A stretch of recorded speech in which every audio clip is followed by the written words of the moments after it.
Eu quero ler um texto da palavra do Senhor, Tiago capítulo 5, verso 12. Tiago capítulo 5, verso 12. Diz assim: mas, meus irmãos, sobretudo, não jureis nem pelo céu, nem pela terra, nem façais qualquer outro juramento. Seja, porém, o vosso sim, sim, e o vosso não, não, para não cairdes em condenação. Alguém entre vós está aflito? Ore. Alguém está contente? Cante louvores. Algum de vós está doente? Chame os presbíteros da igreja, para que estes orem sobre ele, ungindo-o com óleo em nome do Senhor. E a oração da fé salvará o doente, e o Senhor o levantará, e se houver cometido os pecados, será perdoado. Versículo 16. Portanto, confessai vossos pecados uns aos outros, e orai uns pelos outros, para que serdes curados. A súplica de um justo é muito eficaz. Aonde nós estivermos, nós estamos na presença do Senhor. Por isso, nessa noite, eu gostaria de fazer algo diferente.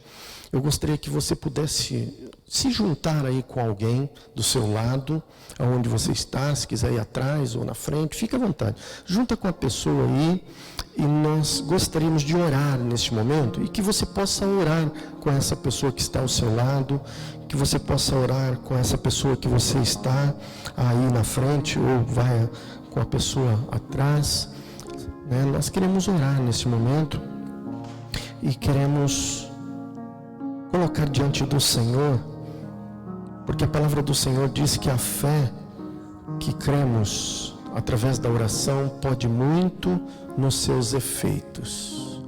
E essa oração, ela pode curar os doentes, ela pode curar as nossas vidas, pode curar as nossas enfermidades. Por isso nós queremos clamar ao Senhor nessa noite, pedindo a Ele que possa continuar realizando a obra nas nossas vidas. Pai, nós, em nome de Jesus Cristo, nós nos reunimos aqui como igreja, como corpo do Senhor. Nós nos colocamos no Teu altar, na Tua presença que é santa, porque nós entendemos que a oração move montanhas, e a oração pode mover os nossos corações pela fé, para curar tanto as nossas vidas, quanto aqueles que nós clamamos, que precisa de cura espiritual, precisa de uma cura física. Ó Deus, entra com provisão para curar emocionalmente estes que estão desesperados, estes que estão por algum motivo querendo tirar as suas vidas, estão desanimados. Ó Pai, entra com provisão, fala aos nossos corações. Ó Deus, abençoa as nossas vidas. Cuida daqueles que não estão aqui conosco. Aonde estiverem, que o Senhor esteja visitando, auxiliando, cuidando, protegendo, suprindo, como tem suprido as nossas necessidades. Obrigado porque neste tempo o Senhor tem permitido que nós possamos buscá-lo de todo o nosso entendimento, todas as nossas forças, por estarmos aqui na Tua casa. Que privilégio podermos nos reunir neste domingo, neste momento, separamos para adorar ao Senhor. Por isso, ó Deus, nós pedimos cura, transforma, renova as nossas vidas, traz alegria nos momentos de desânimo, traz clareza na Tua palavra, naqueles momentos que o inimigo muitas vezes coloca para que nós não entendamos que o Teu Santo Espírito tem a liberdade de falar aos nossos corações, de usar as nossas vidas. Ó Deus, nós como igreja do Senhor, clamamos a Ti, para que o Teu Santo Espírito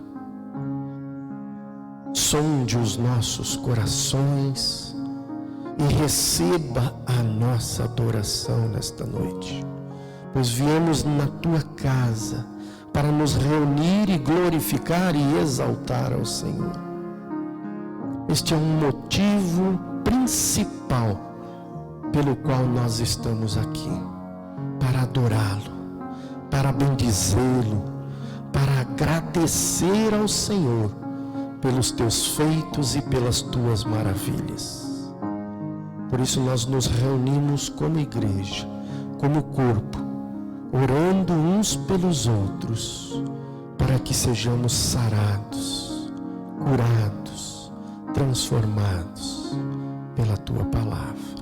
Pois nós oramos no nome precioso do nosso Senhor e Salvador Jesus Cristo. Amém. Amém.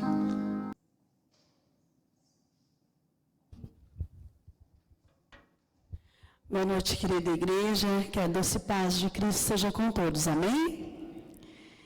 Hoje nós vamos falar um pouquinho, bem, na verdade, rapidamente, sobre o ministério infantil aqui na igreja. Após a chegada do pastor e da Luciana, nós estamos nos organizando, novamente, e tentando colocar em prática aquilo que o Senhor tem colocado em nossos corações, os trabalhos na casa do Senhor. E antes de fazermos, eu gostaria de fazer uma leitura, na verdade, 2 leituras. Eu vou pedir para o pastor Raimiller, por gentileza, abrir em Provérbios 22, 6. 22, 6. E vou pedir para o Gildo também me auxiliar. Eu vou pedir que, por favor, o Gildo abra Isaías 54, 13. Isaías 54, 13. E o pastor 22, 6. Pastor, pode ler, por favor?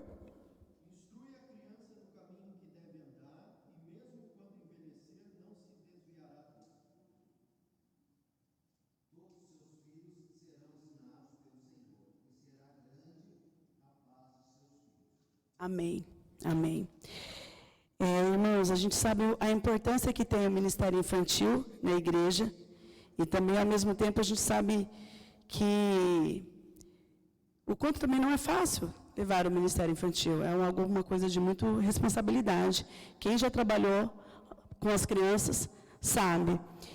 Mas o quanto também é gratificante. E o quanto cada criança que aprendeu aqui leva no seu coração, junto com todos os ensinamentos, o amor por quem ensinou. Eu falo isso porque a Beatriz, chegou aqui, era adolescente, muitos anos com a Nelly, e o Felipe com a Tatá e com a Tamar, e até hoje ele já é um homem desse tamanho, chama de tia Thalita, tia Tamar, dá uma escapada de vez em quando, a tia Thalita, mãe, a tia Tamar, um homem desse tamanho, porque é amor, é carinho.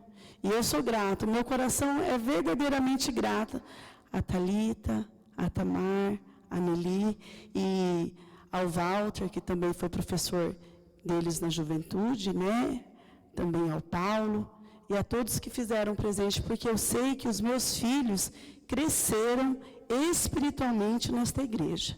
E eu sei que tudo que foi falado até hoje está lá no coraçãozinho deles guardado. Se eu perguntar para cada um deles, eles são capazes de me falar o que eles aprenderam aqui. E o quanto de amor ele tem por essas pessoas, eles têm por essas pessoas que participaram e participam ainda espiritualmente da vida deles. Então, irmãos, é uma responsabilidade que nós temos com a nossa igreja, com os pequenininhos, porque eles crescem na presença do Senhor.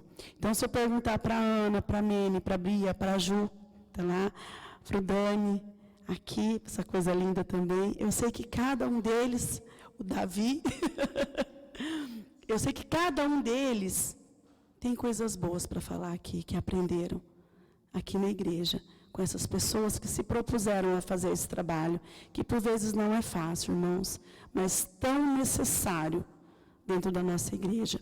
Então, gostaria que a igreja se colocasse em pé neste momento, para que nós orássemos nesse sentido, do Ministério Infantil especialmente. E eu gostaria de pedir a Lu, que por favor venha à frente e faça oração conosco, amém? Oremos. Pai bondoso, nós somos muito gratos a Ti, Senhor. Te louvamos, ó Deus, por esse momento tão especial, Senhor, em que estamos, ó Deus, cumprindo a Tua palavra, Senhor. Nós estamos clamando, Senhor, para que o Senhor envie crianças, ó Pai. Crianças, ó Pai, para que possam compreender a Tua palavra, Senhor, para que possam desenvolver e crescer na graça e no conhecimento de Ti, Senhor. Para que crianças aqui, Senhor, sejam também, ó Deus, um referencial, Senhor, nos seus lares, ó Pai, na escola, Senhor, com seus familiares. Deus querido, nós queremos, a Tua palavra diz que a fé é a certeza de coisas que a gente ainda não está vendo, Pai. Mas nós queremos, ó Pai, que o Senhor desperte em nós a alegria, Senhor, já de imaginar, Senhor, esta igreja cheia de crianças, ó Pai. Crianças que vão louvar o Teu nome, Senhor, crianças que serão curadas, ó Deus. Crianças que vão ser cuidadas, ó Pai. Eu peço, ó Deus, em nome de Jesus, Senhor, que o Senhor já esteja preparando as crianças, Senhor, colocando as crianças nos nossos caminhos, ó Pai. Ó Deus, colocando famílias, ó Pai, para que possam vir à Tua casa, Senhor, e que nós tenhamos um ministério infantil, Senhor, grande, forte, Senhor, com muitas almas, ó Deus, para serem entregues no Teu altar, Pai. Deus querido, nos ajuda, Senhor, nesse processo. Nos ajuda, Senhor, a permanecermos, ó Deus, firmes e olhando, Senhor, para o alvo da nossa fé, Senhor, que são as crianças, Pai.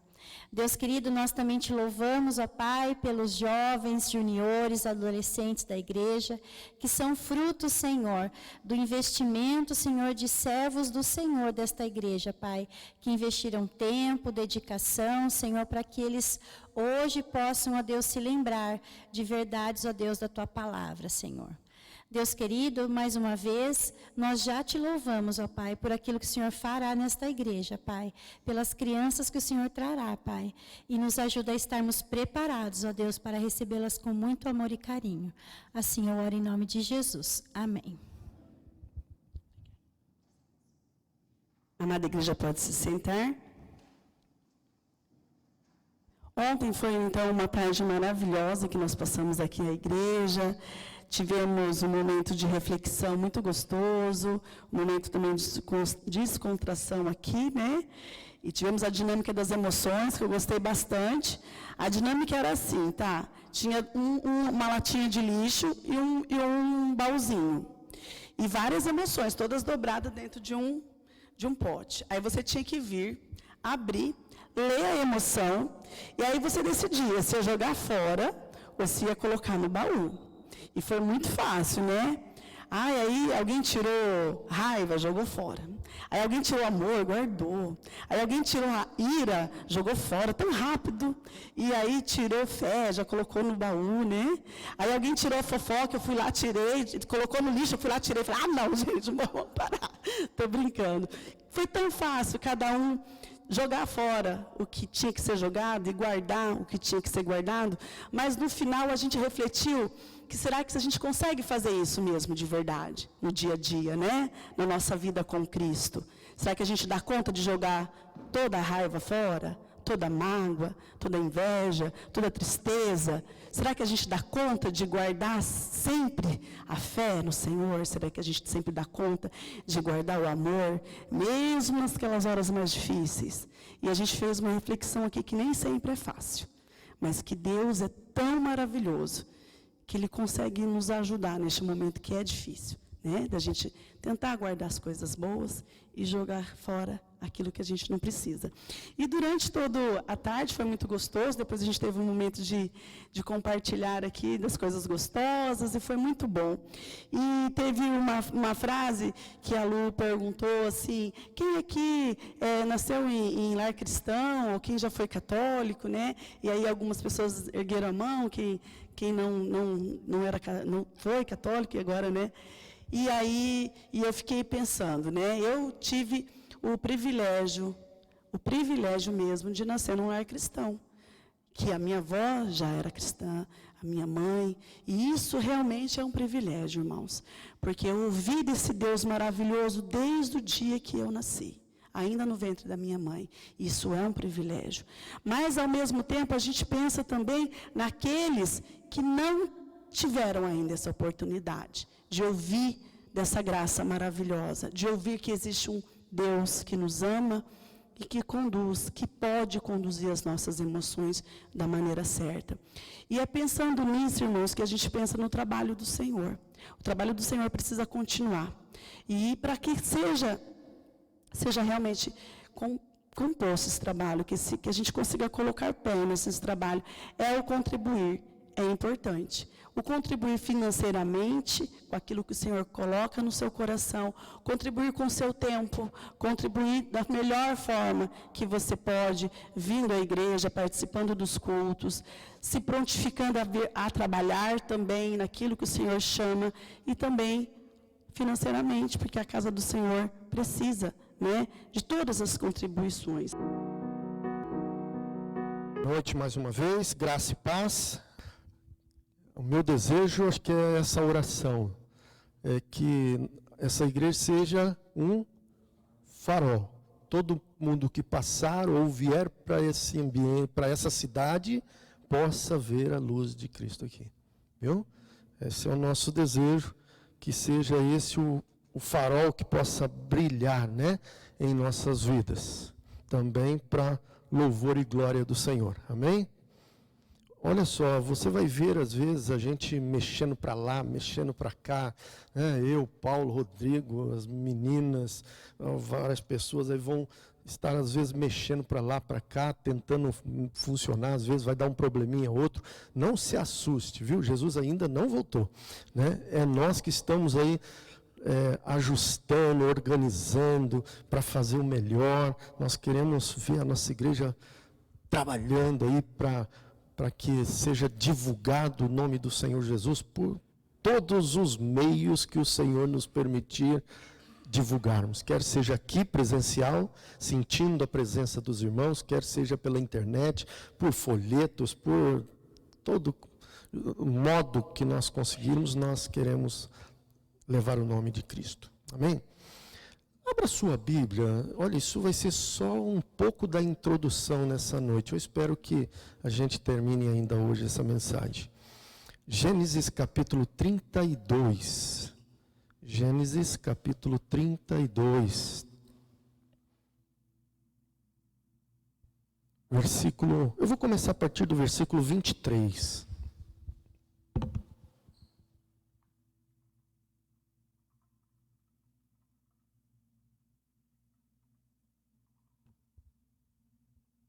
Amém ou misericórdia? Que bom. Versículo 23 de Gênesis 32 diz assim: depois de havê-lo feito atravessar o ribeiro, fez passar também tudo o que possuía. Eu vou ler só mais alguns versículos, depois nós vamos entender o propósito dessa introdução. E Jacó ficou sozinho. Então veio um homem que se pôs a lutar com ele até o amanhecer. Quando o homem viu que não poderia dominá-lo, tocou na articulação da sua coxa, e de forma que lhe deslocou a coxa enquanto lutavam. Então o homem disse: deixe-me ir, pois o dia já desponta. Mas Jacó lhe respondeu: não te deixarei ir, a não ser que me abençoes. Irmãos, quando nós olhamos para esse fato, e se você ler até os últimos versículos, você vai ver que aquele momento ali, foi um momento que marcou a história na vida de Israel. Porque até os dias de hoje, eles comemoram, lembram dessa marca na coxa, por aquilo que Deus fez naquele lugar. Interessante aqui, o nome aqui, final desse texto, diz, às vezes em algumas Bíblias pode ser que o nome, a expressão seja diferente, mas numa tradução mais atual, Jacó teve um encontro face a face com Deus. Se eu perguntar para Tamara, ou perguntar para Neuza, né, eu acho que elas vão lembrar, né, qual era a frase que tinha no seminário, lá onde ela estudou, né? Peniel, face a face com Deus. Né? E é interessante porque nessa introdução nós percebemos que era um homem, mas o texto vai dizer no negrito que Jacó teve um encontro face a face com Deus. Mas a palavra vai dizer que era um homem. Isso dentro da teologia é chamado de uma teofania. Tá? Algumas aparições, algumas coisas que aconteciam no Velho Testamento que mostrava essa teofania, essa manifestação de Deus ao homem diretamente. Um exemplo disso é quando Sara vai receber a notícia que ela está grávida. Quem eram aqueles homens? Era uma manifestação espiritual. Eram homens que trouxeram uma mensagem direta de Deus para ela. Você vai ficar grávida. E ela mesmo não creu, né, na palavra daqueles homens. Mas quando nós olhamos para esse momento aqui, nós vemos algo marcante na história. E antes de eu continuar, e não vai ser esse o texto que eu vou pregar, mas vai ser uma historinha que eu quero contar, havia dois irmãos que moravam nas suas propriedades, e havia um ribeiro. Aqui diz que Jacó estava atravessando o ribeiro, e ali então ele teve um encontro com Deus. E nessa historinha havia dois irmãos, e entre as suas propriedades havia um ribeiro. E em um certo momento, esses dois irmãos tiveram um conflito, uma briga, uma discussão, que levou-os à separação deles.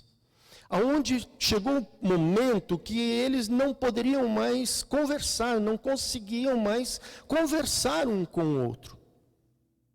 E até mesmo naquele momento dessa história, eles até tentavam chegar um próximo do outro, mas por causa daquele limite que eles tinham, eles não tinham coragem de ultrapassar aquele limite, porque sabia como o irmão estava no seu coração.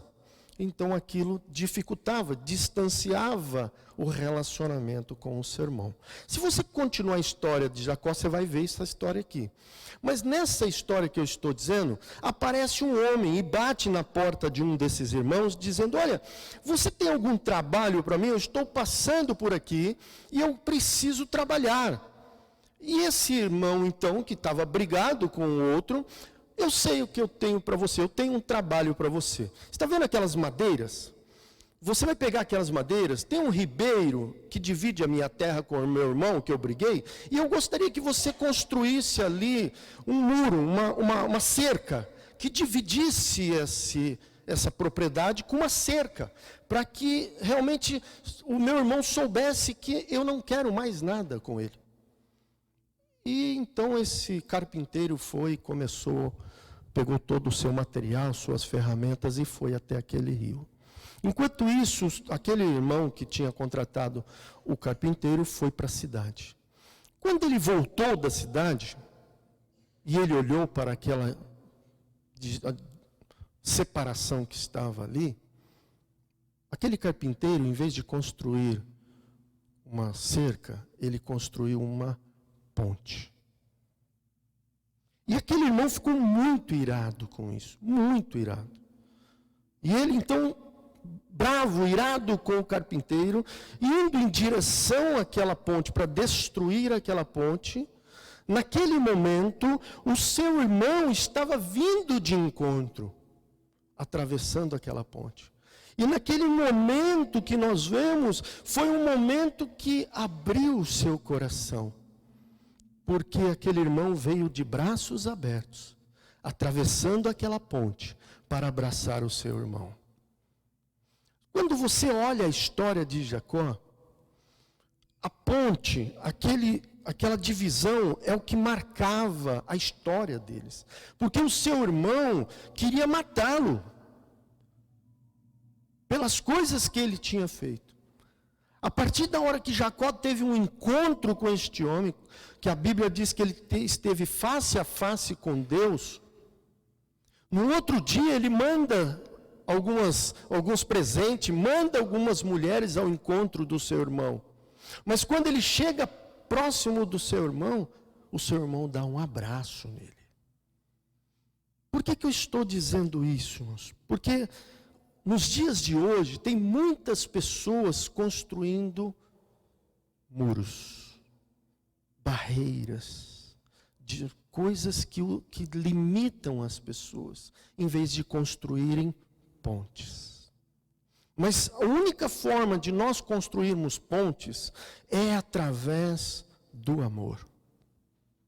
Se não houver amor, haverá divisão. Porque no mundo jaz as coisas do maligno, e que tenderão, que nos levarão a pensarmos diversas coisas antes de querer acertar alguma coisa, antes de querer conversar com alguém. Mas quando nós entronizamos a essência daquilo que Deus é em nós, todas as barreiras caem, todas as divisões caem e são construídas pontes. Por isso eu quero trazer nessa noite algo, e não é nesse texto, né, que eu gostaria de trazer total a mensagem sobre aquilo que eu vou explanar nessa noite. A minha mensagem nessa noite vai ser reconciliados através do amor. E eu gostaria que você pudesse abrir sua Bíblia em Romanos capítulo 5, Romanos 5, 1.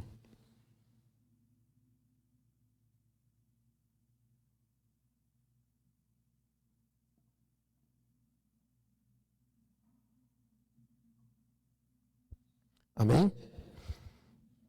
Romanos 5, 1 diz assim: tendo sido justificados pela fé, temos paz com Deus, por nosso Senhor Jesus Cristo, por meio de quem obtivemos acesso pela fé a esta graça na qual agora estamos firmes e nos gloriamos na esperança da glória de Deus. Não só isso, mas também nos gloriamos nas tribulações, porque sabemos que a tribulação produz perseverança. A perseverança, um caráter aprovado. E o caráter aprovado, esperança.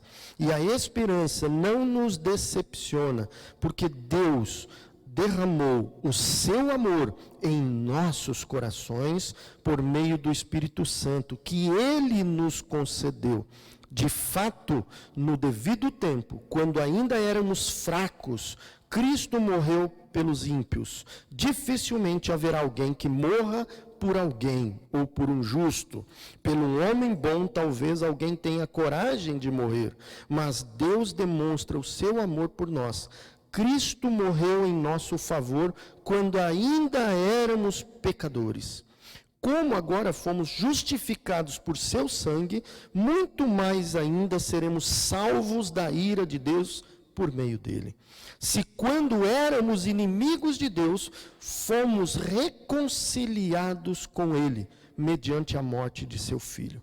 Quanto mais agora, tendo sido reconciliados, seremos salvos por sua vida. Vamos orar. Pai eterno, mais uma vez nós pedimos ao Senhor sobre a Tua palavra, que o Teu Santo Espírito tenha a liberdade de falar aos nossos corações e de usar as nossas vidas e a Tua palavra para ministrar aos nossos corações, pois nós te oramos, nós te pedimos, em nome de Jesus. Amém. Amém. Irmãos, nós vamos falar hoje sobre essa reconciliação. Tanto a reconciliação do homem com Deus, como nós com os homens. E quando nós iniciamos falando sobre essa história da divisão e da reconciliação, nós percebemos que para que haja reconciliação, precisa haver uma decisão. Precisa haver uma atitude. E, acima de tudo, precisa haver amor. Porque Deus amou a nós, sem nos perguntar se queríamos ou não amá-lo.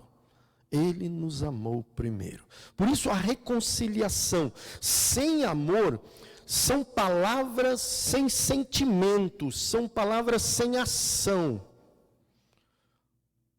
A reconciliação sem amor não tem ação nenhuma. Eu e você fomos alvos da reconciliação de Deus por amor.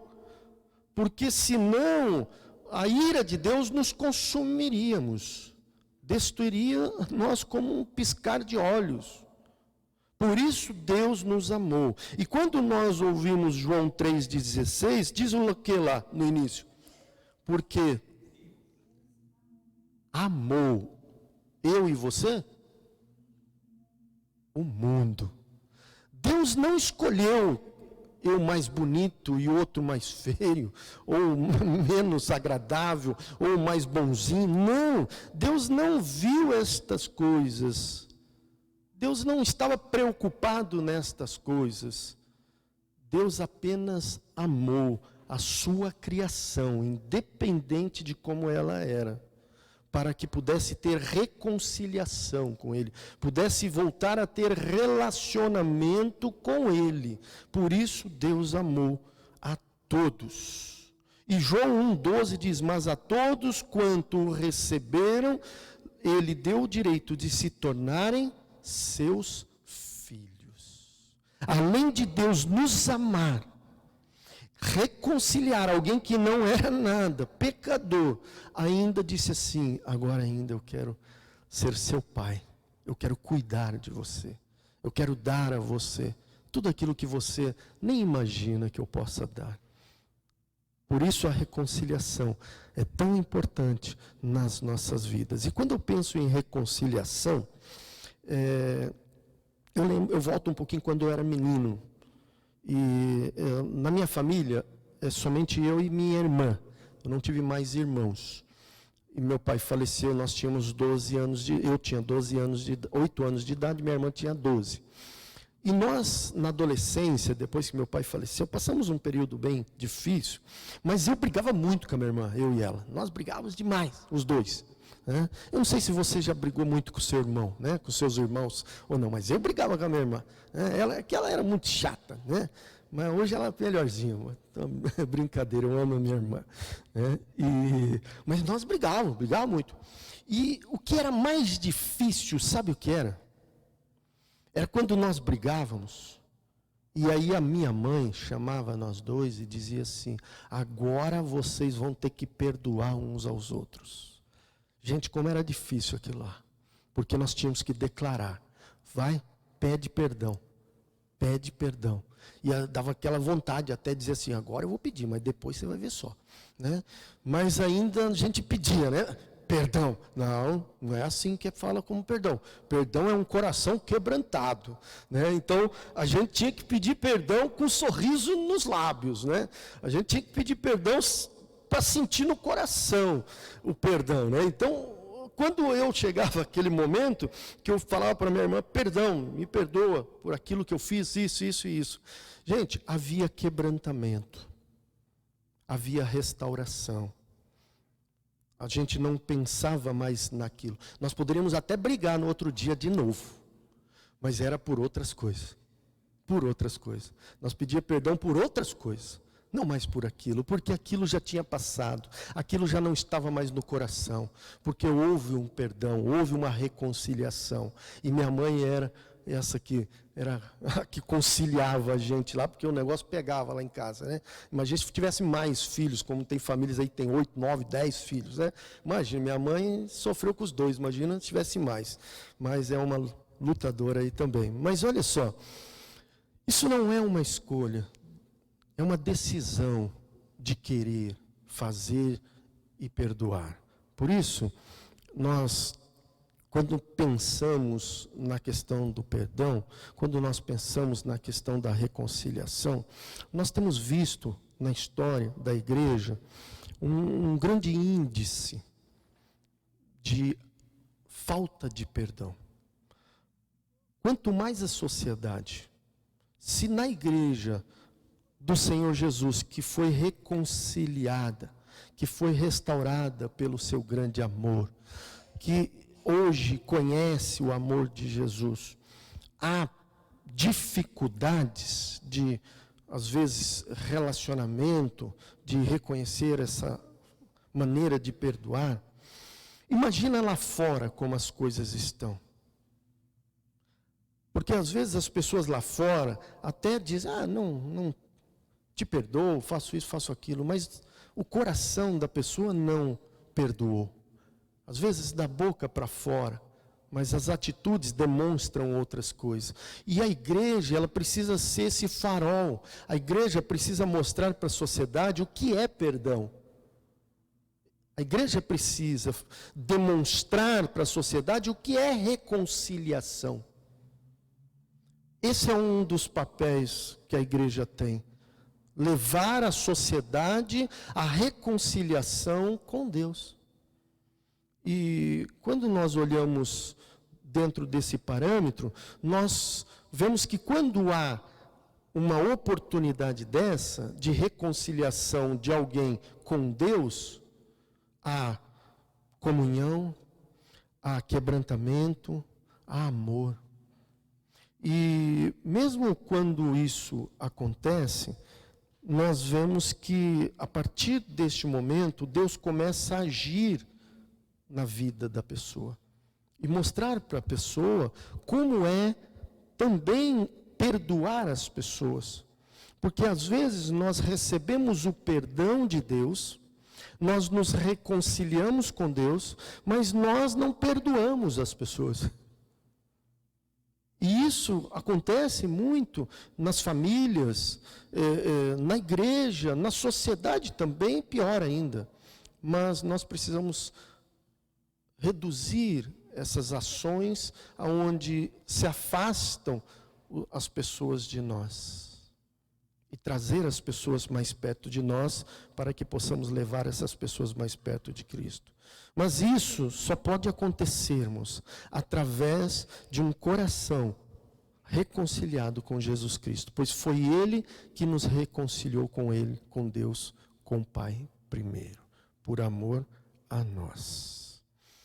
A partir daí, nós somos capacitados, a palavra de Deus diz, que nós somos capacitados como ministros e servos dele, como embaixadores.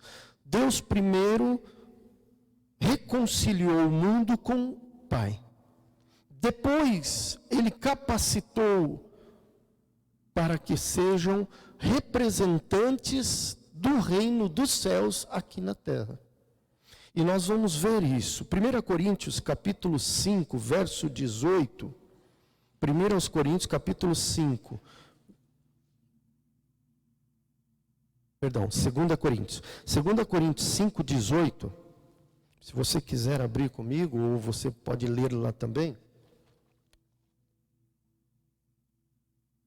O texto vai dizer assim, no versículo 18. Tudo isso provém de Deus, que nos reconciliou consigo mesmo por meio de Cristo e nos deu qual ministério? Qual é o ministério que nós temos? Da reconciliação. E no versículo 20, o que diz lá? Portanto, depois que nós fomos reconciliados, recebemos um ministério da reconciliação, agora nós somos embaixadores de Cristo. Irmãos, o que faz um embaixador num país? Representa o seu país. Em quais situações? Em várias, em diversas situações. Até mesmo quando há conflito entre países. Olha o que está acontecendo em Israel. Gente, orem por Israel. Orem por Israel. A Bíblia diz que Jesus virá. Logo, as coisas estão acontecendo. Os sinais estão demonstrando isso na palavra. Só abrir um parênteses aqui, tá?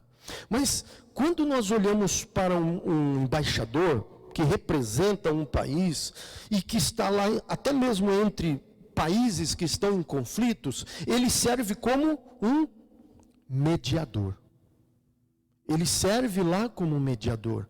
Ele tenta trazer algumas coisas para poder os países se darem bem em conjunto. E principalmente com o seu país. Quando Cristo nos chamou e nos reconciliou, e nos deu o ministério da reconciliação, Ele nos capacitou para sermos o quê? Embaixadores, mediadores entre Deus e o homem. Olha as nossas posições. Nós somos mediadores de pegar aquele que não tem relacionamento com Deus, aquele que está afastado de Deus, que não conhece os planos de Deus. Você tem essa capacidade dada por Deus de levar essa pessoa e dizer assim, ó, eu quero te conduzir até o Senhor e entregar para o Senhor. Você e eu somos mediadores aqui na terra. E o Espírito Santo é mediador entre nós e Deus também, nos capacitando. Mas a nossa função, aquilo que nós precisamos realizar dentro do nosso papel como cristão aqui na terra, é levar o conhecimento de Cristo àquelas pessoas que não o conhecem ainda.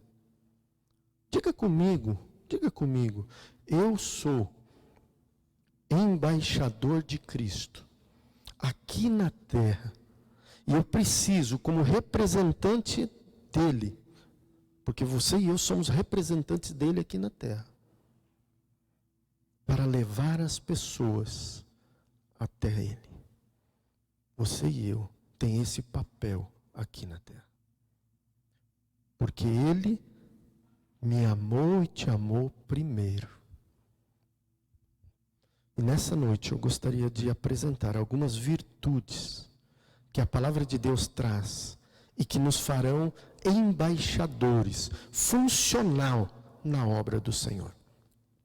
Por isso que primeiro nós precisamos ter pensado, por isso que eu trouxe primeiro, para você pensar o que é reconciliação. O porquê que nós fomos reconciliados. Por que há muitas vezes muro, cercas em vez de pontes? Porque há uma barreira entre Deus e o mundo. E aqueles que constroem pontes, que aceitam a palavra e que vai de encontro ao Senhor, está reconciliado com Ele. E agora Ele envia-nos e diz, olha, agora volta e vai derrubando estas cercas e construindo pontes para outras pessoas chegarem até mim. Só que nesse construir como embaixadores, e a gente sabe que existem embaixadores de países bons, embaixadores que fazem o que deve, e tem embaixadores que fazem o que não deve, que não trabalham como deveria trabalhar, como mediador, na sua função. E aí eu queria ver com os irmãos também essa palavrinha funcional. O que significa funcional? Significa que foi desenvolvido para um fim específico, para ser eficaz na sua execução, dentro da sua capacidade e dos seus limites. Então, quando nós assumimos a posição de embaixador, nós assumimos uma posição de executar uma função que foi dada a nós, para que sejamos eficazes na sua ação. E a primeira virtude que eu gostaria de trazer aqui está em Romanos capítulo 5. Volta lá comigo. Romanos capítulo 5, verso 1. Romanos 5, 1. A primeira virtude que eu gostaria de trazer para você pensar nessa noite, como embaixador, é que eu e você precisamos ser eficazes na missão. Lembra da expressão? Missão dada, missão cumprida. Dá até medo, né? Treme até as pernas, né? Quando fala um negócio desse. Porque a gente fica pensando, será que eu vou cumprir a minha missão? Quando eu construir ponte para chegar até Cristo, até Deus, através de Jesus Cristo, eu atravessei essa ponte, eu recebi um compromisso de ser embaixador. Aí agora eu tenho a minha missão, e a minha missão ela precisa ser eficaz. E a palavra do Senhor diz em Romanos capítulo 5, verso 1 e 2, diz, tendo sido, pois, justificado, nos tornamos justos, pela fé, temos paz com Deus. Gente, qual a função, uma das funções do embaixador? Ser um mediador, de trazer paz, e não guerra, e não confusão. Mas parece que hoje as coisas estão mais levando para o lado da confusão, porque eu não gosto disso, não gosto daquilo outro, não gosto disso, da confusão, do que ser mediador de paz. Não é fácil. Pega um casal que está querendo bater, brigar, matar um ou outro. Diga para ele, senta aqui os dois. E vamos tentar apaziguar a situação. Gente, não é fácil. Não é fácil. Porque onde há guerra, não é fácil. Mas trazer a paz é quebrantamento, é perdão, é reconciliação. Por isso que você, quando leva a mensagem do Evangelho, você leva para um coração que está em guerra, que está em luta, em conflito. Quando você vai para um velório, que a pessoa não é conhecedora das verdades do Senhor, você vê a luta, o sofrimento no coração das pessoas, porque não há esperança. Por isso que nós somos esses que reconciliam, que levam até o Pai para que haja paz em meio à guerra. Por isso, por meio de quem obtivemos acesso pela fé a esta graça na qual agora estamos firmes e nos gloriamos na esperança da glória de Deus. Portanto, agora, eu gosto dessa expressão que uma das traduções, das versões da Bíblia traz, que é a versão viva, que ela coloca. Algumas versões também, a minha aqui traz na NVI, tendo sido, mas tem uma versão que diz, portanto, agora, desde que fomos declarados justos. A partir deste momento, a partir de agora, a minha missão, ela deve ser uma missão eficaz. Quando eu recebi nas minhas mãos essa responsabilidade, eu tenho o compromisso de fazer aquilo que eu recebi. Por isso, você foi chamado para esta missão e para ser eficaz nessa missão. Quando você diz que não consegue realizar a missão que você recebeu, você está dizendo que Deus errou em chamar eu e você. Quando nós dissemos, Deus, quem sou eu para fazer isso? Lembra de Moisés? Quando ele conduziu todo o povo, E ele reclamou para Deus: Deus, quem sou eu? Eu tenho língua dura, eu não sei falar direito, eu sou meio gago, né? Quem sou eu? Deus ainda teve misericórdia. Ah, Moisés sentiu da misericórdia de Deus, porque Deus foi lá e trouxe o Arão.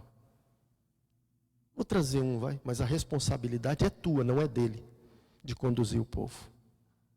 Quando Deus fala para Jonas: Jonas, vai para Nínive, porque você está capacitado para uma missão eficaz. Não é o que nós falamos na quarta-feira. Missão impossível, 007. Tá? O crente 007. Não é, tá, gente? Nós não somos o crente 007. Tá? Nós somos um crente que tem uma missão e que ela deve ser uma missão eficaz. Por isso, devido à nossa fé, o versículo 2 diz: Ele nos colocou neste lugar do mais alto privilégio, onde agora nos encontramos. Irmãos, olha que privilégio, que lugar Ele nos deu nessa missão. O que eu preciso é ser uma pessoa determinada a realizar a minha missão, que eu recebi como embaixador de Cristo. Nós precisamos ser uma pessoa que cumpre perfeitamente a determinada tarefa que nós recebemos do Senhor, atingindo o objetivo proposto por Ele. Sabe por quê? Porque Jesus tinha uma missão. E Ele foi eficaz na sua missão. Ele não desistiu da sua missão. Ele não parou no meio do caminho e começou a reclamar porque Deus me deu isso, porque Deus fez isso, porque Deus agiu assim. Não. Ele sabia da sua missão. Ele sabia, ele até orou: Deus, afasta de mim esse cálice, mas que faça a tua vontade. Não é fácil essa missão. Não é brincadeira essa missão nossa. Não é. E não é fácil. Não é fácil. Porque Ele teve que passar pela cruz. Cada um de nós temos a nossa cruz por onde nós passaremos. Mas precisamos passar por ela e concluir a nossa missão. Não desanime da missão que Deus te deu como embaixador de Cristo. Não recue, porque o inimigo vai tentar fazer isso na sua vida e na minha vida. Ele vai colocar todas as barreiras para que você não conclua a missão que Jesus Cristo te deu. Ele vai fazer de tudo para que você não chegue lá. Mas se você for persistente e paciente, que é a próxima virtude. A segunda virtude de um embaixador de Cristo, Romanos capítulo 5, verso 3, diz assim: não só isso, mas também nos gloriamos nas tribulações, porque sabemos que a tribulação produz perseverança, e a perseverança é um caráter aprovado, e o caráter aprovado, esperança. Irmãos, duas virtudes aqui: paciente e seja perseverante. Agora, o paciente aqui não é lento, tá? Não é ser lento, devagar, quase parando, né? O paciente aqui não é. A expressão no grego aqui é perseverante, é você caminhar e não parar, é algo contínuo, perene. Você corta, cresce de novo, corta, cresce de novo. O inimigo pode até tentar te derrubar. Caiu, levanta de novo. Está triste, no outro dia se alegre de novo. É ser paciente na perseverança e não desistindo daquilo que Deus te deu e deu para mim também. Quero só colocar aqui como conclusão que a nossa missão como embaixador de Cristo tem uma frase que eu apresento muitas vezes, que é: se você não sabe para onde vai, qualquer lugar serve. Agora, nós sabemos para onde nós vamos. Nós sabemos o que nós queremos. Porque nós recebemos uma missão. como embaixadores. Então não adianta o mundo dizer, se você não sabe para onde você vai, o que você está fazendo, qualquer lugar serve. Não. Para o cristão isso não serve. Isso não serve. Tem uma outra expressão também que o mundo usa, que Satanás colocou, que diz assim, tudo que é bom dura pouco. Quem disse isso? Satanás. Satanás. A palavra de Deus diz que tudo que é bom dura para sempre. Para sempre. Só que as coisas do mundo, as coisas que Satanás vão conduzindo dentro do propósito da nossa missão, é nos desanimar, é nos tirar do caminho, é nos tirar do alvo da nossa missão. E a palavra é nos trazer de novo a realidade daquilo que nós muitas vezes esquecemos. Por isso que todas as coisas que nós fazemos têm um propósito. E esse propósito é intencional. É o propósito de conciliar aqueles que não têm o conhecimento de Deus e levá-los até Ele, para que Ele tenha também o conhecimento do amor de Cristo. A nossa missão é fazer com que aqueles que são inimigos de Deus se tornem amigos de Deus e tenham um bom relacionamento também com Ele. E a terceira virtude aqui está no versículo 5 a 9. Que diz assim, e a esperança não nos decepciona, porque Deus derramou seu amor em nossos corações por meio do Espírito Santo que Ele nos concedeu. De fato, no devido tempo, quando ainda éramos fracos, Cristo morreu pelos ímpios. Dificilmente haverá alguém que morra por um justo, pelo homem bom. Talvez alguém tenha coragem de morrer. Mas Deus demonstra o seu amor por nós. Cristo morreu em nosso favor quando ainda éramos pecadores. Como agora fomos justificados por seu sangue, muito mais ainda seremos salvos da ira de Deus por meio dele. Se quando éramos inimigos de Deus, lembra? Inimigos de Deus nós éramos, fomos reconciliados com Ele, mediante a morte de seu Filho. Quanto mais agora, tendo sido reconciliados, seremos salvos por sua vida. Irmãos, terceira e última virtude é que sem amor nós não podemos continuar fazendo ou chegar aonde nós queremos com a nossa missão. A primeira que nós entendemos é que nós, como embaixadores, precisamos ser eficazes na mensagem e na nossa missão. A segunda é que nós precisamos ser pacientes, não lentos, perseverantes. E a terceira, nós precisamos ter amor. E eu não sei se essa não deveria ser a primeira, para depois vir as outras. Mas o texto nos traz na continuidade.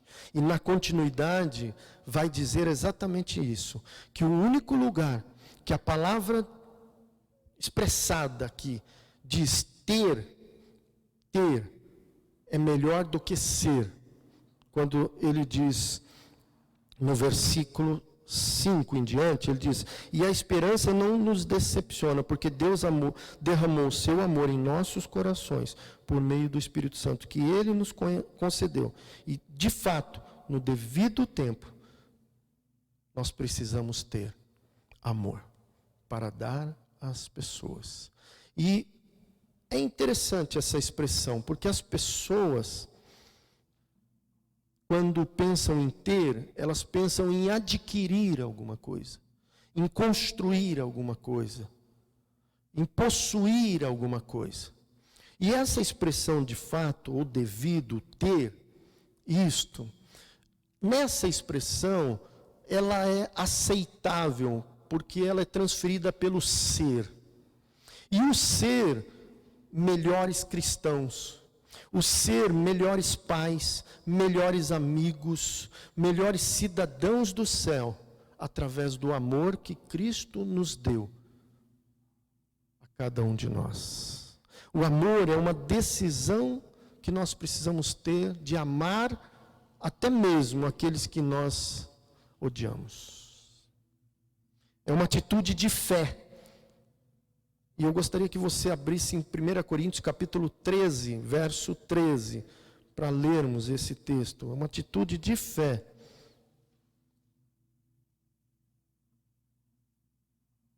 Que diz assim: assim permanecem agora estes três: a fé, a esperança e o amor. E o maior deles, porém, é o amor. E eu quero concluir aqui, dizendo que neste caso, o ter ou o ser não importa.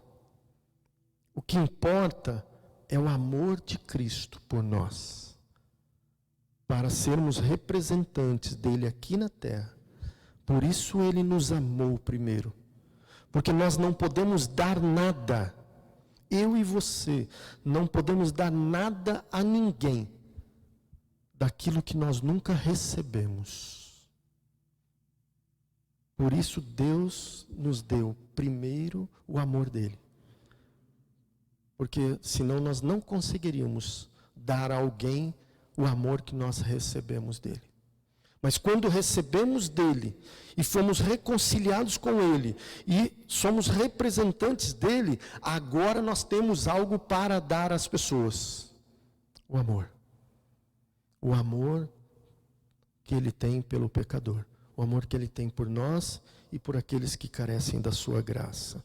E eu não sei, e esse é um desafio que eu quero fazer com a igreja nesta noite. Eu não sei como a sociedade nos vê, como as pessoas de Londrina nos vê, eu e você, ou como as pessoas de Londrina vê a nossa igreja. Mas a minha oração e o meu desafio nessa noite, através dessa palavra, é que nós tenhamos essas virtudes, para que as pessoas nos conheçam e conheçam a nossa igreja como uma igreja que demonstra o amor. Porque é o amor que vai permanecer, é o amor que vai restaurar, é o amor que vai reconciliar. Sem amor, seremos como um sino que retine, que soa e ninguém entende nada. Mas se nós entendemos e entronizamos o amor, nós seremos conhecidos pelo amor de Cristo, que nos constrange em nossos corações. Amém? Vamos orar. Gostaria de convidá-los a ficar em pé, se você puder.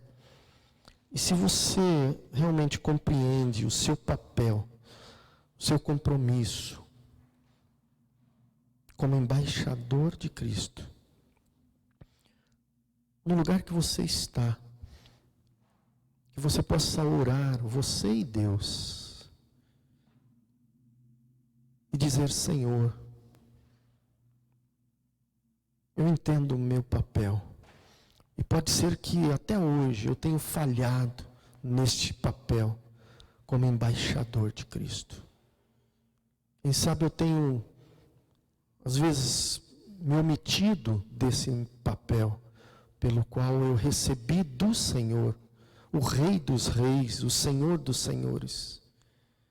E nós, como igreja, agora estamos clamando ao Senhor e confirmando a Ti que somos embaixadores nesta terra e que recebemos algo que podemos compartilhar e dar, que é o amor de Jesus, que é a certeza de que o mundo, através da minha vida, pode ser reconciliado com Cristo. Por isso, ó Deus, confirma em nossos corações e perdoa os nossos pecados, perdoa as nossas ações, porque muitas vezes nós gastamos tanto tempo com tantas outras coisas para ter do que para ser. Nós queremos ser reconhecidos nesta cidade como um farol que brilha. Queremos ser reconhecidos pela maior demonstração de amor que já houve, que é o amor de Cristo por nós. Por isso nos usa para a honra e glória do seu santo e bendito nome, o qual nós oramos em nome de Jesus.